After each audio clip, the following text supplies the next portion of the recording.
احنا الحمد لله ارتحنا من الضجه والبروباجندا والضغوطات الكبيره اللي كانت موجوده عند الناس كانت متلخبطه مش عارفه.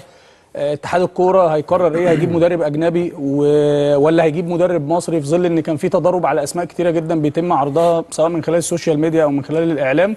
واعتقد ان اختيار كابتن حسام حسن في هذه المرحله هو اختيار نموذجي واختيار منطقي واتاخر كتير.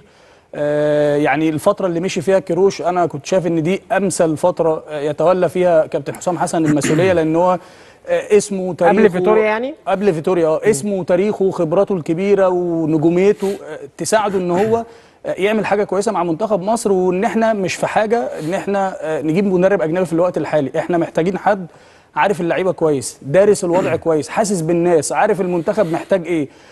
هيقدر ان هو يجيب عناصر كويسه ويشتغل على العناصر الكويسه. وكابتن حسام الفتره الاخيره كاستراتيجيه شغل بالنسبه له، هتبص كل الفرق اللي توالى على تدريبها